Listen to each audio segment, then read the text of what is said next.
Hello good morning students, कैसे हैं आप लोग। आई होप सारे लोग अच्छे होंगे। स्टूडेंट्स, हम लोग क्लास 10th का चैप्टर 10 सर्कल्स के बारे में पढ़ रहे थे। एक्सरसाइज 10.2 को सॉल्व कर रहे थे स्टूडेंट्स। कल तक हम लोग क्वेश्चन नंबर 6 तक सॉल्व कर चुके थे। आज क्वेश्चन नंबर 7, 8, 9 और 10 चार सवालों को हम लोग सॉल्व करेंगे। आइए बारी बारी से देखते हैं कि ये सवाल क्या कहते हैं। आपको क्वेश्चन नंबर 7 दिख रहा होगा students. 2 concentric circles are of 5 centimetre and 3 centimetre. Find the length of the chord of the larger circle which touches the smaller circle. Concentric circle किसको कहते हैं? ऐसा सर्कल जिसमें दो सर्कल ऐसे बने हों, ऐसे सर्कल्स को कॉन्सेंट्रिक सर्कल कहा जाता है। इसमें आपको ये फिगर दिख रहा होगा, दो कॉन्सेंट्रिक सर्कल्स हैं और इसमें आपको पी क्यू का लेंथ बताना है। और ये पी क्यू का लेंथ बताना है जो कि बड़े वाले सर्कल के लिए ये कॉर्ड है, लेकिन छोटे वाले सर्कल के लिए ये टेंजेंट है। ठीक है स्टूडेंट्स, इसमें जो जो चीज़ गिवन है वो सारी चीज़ों को लिखेंगे। Let O be the centre of 2 concentric circles with radius 5 centimetre and 3 centimetre. P Q is the chord of larger circle which is the tangent to the inner circle. हम जानते हैं कि पी क्यू जो है बड़े वाले circle के लिए कॉर्ड है, लेकिन छोटे वाले सर्कल के लिए क्या है? ये टेंजेंट है। जो जो मेरे पास चीज़ गिवन है उस चीज़ों को लिखेंगे। ओ ए यानी छोटे वाले सर्कल का रेडियस जो है वो 3 सेंटीमीटर दिया गया है, जबकि ओ क्यू या फिर ओ पी जो है ये बड़े वाले सर्कल का रेडियस है, ये 5 सेंटीमीटर दिया गया है। आपको पी क्यू का लेंथ बताना है। इसी तरीके से अगर इस ट्रायंगल में से हम पी ए का लेंथ निकाल लें, हम जानते हैं कि कोई भी रेडियस टेंजेंट पर आता है तो वो परपेंडिकुलर होता है। अगर हम पी ए का लेंथ निकाल लें तो हम आसानी से पी क्यू का लेंथ निकाल सकते हैं, क्योंकि पी ए का दुगना ही पी क्यू होगा। अगर हम ट्रायंगल ओ ए पी को ले लें या ए पी ओ, जो भी नाम दे सकते हैं आप, ए पी ओ ट्रायंगल को अगर हम लें तो इसमें हम क्या देखें कि ये परपेंडिकुलर अगर है तो ये 90 डिग्री का एंगल फॉर्म कर रहा है, और अगर ये 90 डिग्री का एंगल फॉर्म कर रहा है तो ये राइट एंगल ट्रायंगल है। राइट एंगल ट्रायंगल का नियम होता है कि अगर आपको किसी भी साइड्स का वैल्यू निकालना है तो आपको पाइथागोरस थ्योरम का इस्तेमाल करना पड़ेगा। तो बाय यूजिंग पाइथागोरस थ्योरम, ओ ए का स्क्वायर यानी इस परपेंडिकुलर का स्क्वायर प्लस पी ए यानी बेस का स्क्वायर हमेशा ओ पी यानी हाइपोटेनस के स्क्वायर के बराबर होता है। यही हमसे पाइथागोरस थ्योरम कहता है। इनमें अगर ओ ए का वैल्यू हम 3 सेंटीमीटर रखें, ए पी का वैल्यू हमें फाइंड करना है, ओ पी का वैल्यू 5 सेंटीमीटर गिवन है, 3 का स्क्वायर अगर हम करें तो 9 होगा, ए पी का स्क्वायर वैसे ही ए पी का स्क्वायर होगा, और 5 का स्क्वायर 25 होगा। 9 प्लस में है, इक्वल के इधर ले आएंगे तो ये 25 में आकर के माइनस हो जाएगा, तो ए पी का स्क्वायर इक्वल्स टू 25 माइनस 9 बचेगा। जिससे अगर हम इसमें से 9 माइनस कर दें तो ए पी का स्क्वायर इज इक्वल टू 16 बचेगा। स्क्वायर को इक्वल के इधर ले जाया जाता है तो ये स्क्वायर रूट में बदलता है, यानी कि 16 किसका स्क्वायर रूट है? तो ये 4 का है, यानी ए पी का जो लेंथ आया आपके पास 4 सेंटीमीटर आया। हम जानते हैं कि ओ ए परपेंडिकुलर है पी क्यू पर, ये ओ ए रेडियस जो है ये पी क्यू पर परपेंडिकुलर है। अगर ये परपेंडिकुलर है इट मीन्स कि पी क्यू को ये दो बराबर हिस्सों में बांट रहा है, पी ए और क्यू ए के रूप में। तो इस हिसाब से ए पी और ए क्यू जो है आपस में बराबर होगा। अगर ये आपस में बराबर होगा, हमें पी क्यू का लेंथ निकालना है तो वो ट्वाइस ऑफ ए पी होगा। ए पी का लेंथ हमने 4 सेंटीमीटर निकाल रखा है, उसको ट्वाइस यानी उसको 2 से अगर हम गुना कर दें तो पी क्यू का लेंथ हम फाइंड कर सकते हैं, जो कि पी क्यू का लेंथ कितना होगा? 8 सेंटीमीटर होगा। आइए स्टूडेंट्स क्वेश्चन नंबर 8 को देखते हैं। क्वेश्चन नंबर 8 ये कहा कि a quadrilateral A B C D is drawn to a circumscribe to a circle, prove that A B plus C D is equal to A D plus B C. हम जानते हैं कि किसी भी circle में अगर टेंजेंट ड्रॉन होता है तो टेंजेंट जिस पॉइंट को टच करता है उस पॉइंट को पॉइंट ऑफ कांटेक्ट कहा जाता है। लेकिन अगर इस टेंजेंट को आप आगे बढ़ाएं, एक्सटर्नल पॉइंट पर जहां ये मीट करता है, कहीं अगर यहाँ मीट कर रहा है, या फिर ये दोनों टेंजेंट यहाँ मीट कर रहा है, ये दोनों टेंजेंट यहाँ मीट कर रहा है, ये दोनों टेंजेंट यहाँ मीट कर रहा है, तो कभी भी अगर दो टेंजेंट आपस में एक्सटर्नल पॉइंट पर मीट करता है तो ये दूरी जो है आपस में बराबर होता है। यानी यहाँ से यहाँ तक का दूरी यहाँ से यहाँ तक की दूरी के बराबर होगा, वैसे ही यहाँ से यहाँ तक की दूरी यहाँ से यहाँ तक की दूरी के बराबर होगा। ये डिस्टेंस इसके इक्वल होगा और ये डिस्टेंस इसके इक्वल होगा स्टूडेंट्स पे। उसी चीज़ को हमने लिखा कि we know that the tangents drawn from same external points are equal. अगर कोई दो टेंजेंट का एक्सटर्नल पॉइंट, अगर कोई एक्सटर्नल पॉइंट है और वहाँ पर वो मीट कर रहा है तो वो टेंजेंट का जो डिस्टेंस होता है वो हमेशा आपस में बराबर होता है। इट मीन्स कि जितना मेरा डी आर होगा उतना ही मेरा डी एस होगा, और ये डी आर और डी एस जो है ये पॉइंट डी पर टच कर रहा है, इसका एक्सटर्नल पॉइंट डी है। Tangents drawn from point D. उसी तरीके से जो मेरा सी आर होगा वही मेरा सी क्यू होगा, क्योंकि ये पॉइंट सी पर मीट कर रहा है। उसी तरीके से जो मेरा बी क्यू होगा वही मेरा बी पी होगा, ये पॉइंट बी पर टच कर रहा है। और जो मेरा ए पी होगा वही मेरा ए एस होगा, ये पॉइंट ए पर टच कर रहा है। यानी हम इन सारी चीज़ों को लिख सकते हैं कि D R is equal to D S, इसको हमने इक्वेशन फर्स्ट माना, C R is equal to C Q, इसको हमने इक्वेशन सेकेंड माना, B P is equal to B Q, इसको हमने इक्वेशन थर्ड माना, और A P is equal to A S, इसको हमने इक्वेशन फोर माना। अगर ये चारों इक्वेशन को हम ऐड कर दें, यानी D R plus C R plus B P plus A P, D R C R B P A P, इन चारों को इधर से ऐड करें, और D S C Q B Q और ए एस, इन चारों को इधर से ऐड करें। अगर हम इसको अरेंज करें तो डी आर और सी आर को अगर हम एक साथ ऐड करें, बी पी और ए पी को हम एक साथ ऐड करें, वैसे ही डी एस और ए एस को एक साथ ऐड करें, और सी क्यू और बी क्यू को एक साथ ऐड करें, तो इससे क्या रिजल्ट आएगा, D R plus C R, D R plus C R को हम सी डी लिख सकते हैं, उसको सी डी लिख सकते हैं।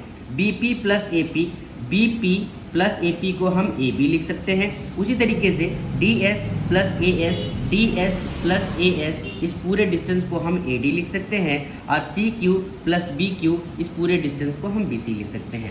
और यही डिस्टेंस हमें प्रूव करना था। आई होप स्टूडेंट्स की ये बातें आपको समझ में आ रही है। अगर आपको मेरा वीडियोस अच्छा लग रहा है स्टूडेंट्स, अगर ये वीडियोस आपके लिए हेल्पफुल है, तो स्टूडेंट्स मेरे चैनल को जरूर सब्सक्राइब कीजिए और ज़्यादा से ज़्यादा सपोर्ट कीजिए, ज़्यादा से ज़्यादा आगे बढ़ाइए, अपने दोस्तों में शेयर भी कीजिए।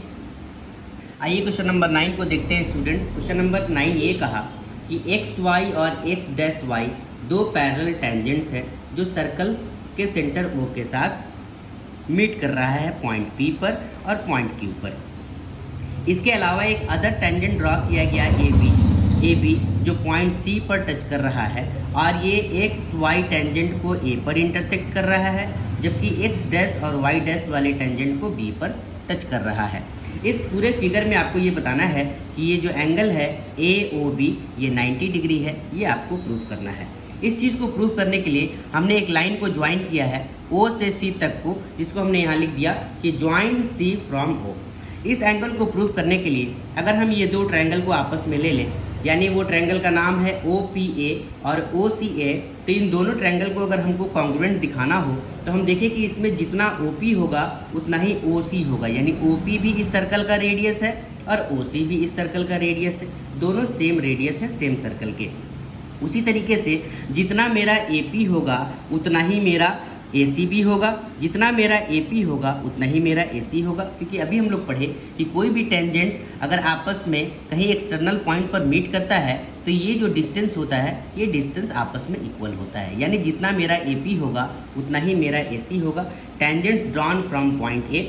तीसरा ये कि इन दोनों ट्रायंगल में ओ ए जो है दोनों में कॉमन आएगा, यानी ए ओ को हम कॉमन लिखेंगे। तीन रीजन मिलने के बाद हम क्या देखें कि ये ट्रायंगल जो है ओ पी ए ये कॉन्ग्रुएंट हो गया ट्रायंगल ओ सी ए का, तीनों के तीनों साइड्स हैं, तो ये साइड कॉन्ग्रुएंसी से इक्वल हो गया। अगर ये इक्वल हो गया तो एंगल जो मेरा पी ओ ए होगा, ये वाला एंगल, ये मेरा एंगल सी ओ ए के बराबर होगा, इस एंगल के बराबर होगा। इसको कैसे हम बराबर दिखा सकते हैं, तो by C P C T से हम इसको बराबर दिखाते हैं, corresponding part of congruent triangles.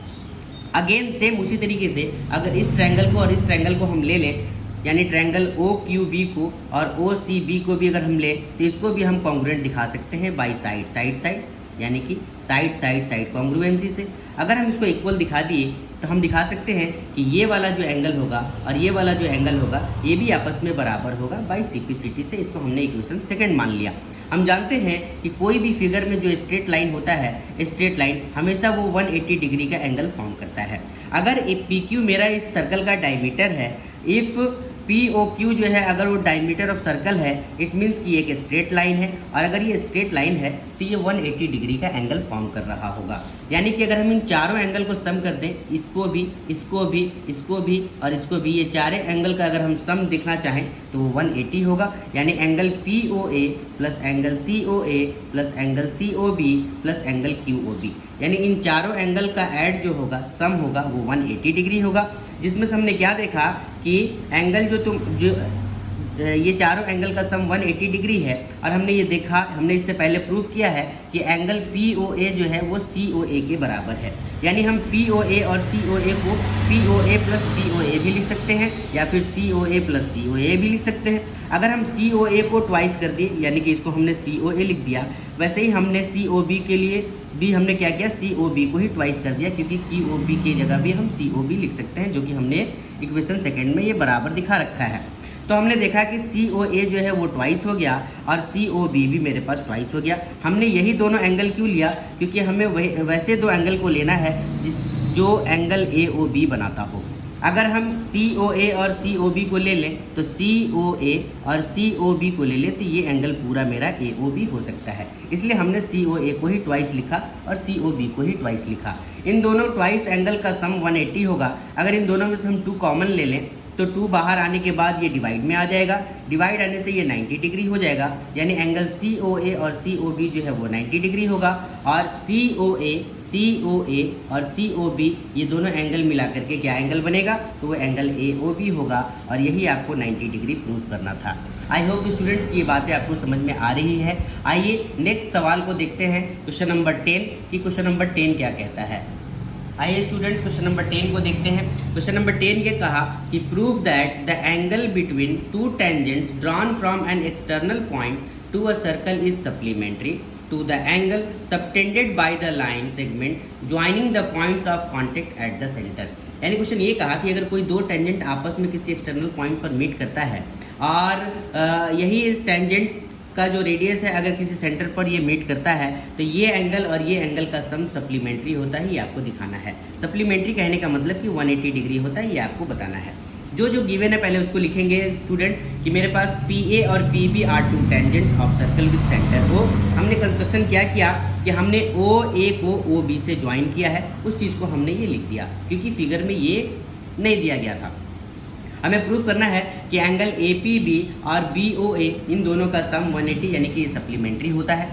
हम कैसे दिखा सकते हैं? हम जानते हैं कि कोई भी रेडियस जो होता है वो टेंजेंट पर हमेशा परपेंडिकुलर होता है, यानी ये OA जो होगा हमेशा AP पर परपेंडिकुलर होगा और ये OB जो होगा हमेशा PB पर परपेंडिकुलर होगा। परपेंडिकुलर कहने का मतलब कि ये 90 डिग्री का एंगल फॉर्म करेगा, यानी कि एंगल OAP जो होगा OAP यानी ये वाला एंगल भी 90 डिग्री होगा और आपका OBP यानी ये वाला एंगल भी आपका 90 डिग्री होगा। ठीक है, उसी चीज़ को हमने लिखा कि angle OAP is equal to 90 degree and angle OBP is equal to also 90 degree. हमने क्या देखा कि AOBP एक क्वाड्रिलेटरल फॉर्म हो रहा है और इन चारों एंगल का सम 360 डिग्री होता है, यानी जितना OAP plus angle APB plus angle PBO plus angle BOA, यानी ये एंगल ये एंगल ये एंगल और ये एंगल, इन चारों एंगल का सम 360 होगा। किसी भी क्वाड्रिलेटरल में 4 एंगल का सम 360 होता है, जिसमें हमने देखा कि OAP का वैल्यू 90 है, APB का वैल्यू गिवन नहीं है, PBO का वैल्यू 90 डिग्री है और BOA का भी वैल्यू गिवन नहीं है। ये चारों एंगल का सम 360 होगा, जिसमें से ये 90 प्लस 90 180 डिग्री होगा। बाकी ये एंगल वैसे ही रहेगा और एंगल BOA भी वैसे ही रहेगा। इस 180 को ले जाकर के इधर माइनस करेंगे तो angle APB plus angle BOA जो होगा वो मेरा 180 डिग्री होगा और यही हमें प्रूफ करना था। लेकिन इसके लिए एक लाइन स्टेटमेंट भी लिखना होगा जो कि क्वेश्चन में ही दिया गया है।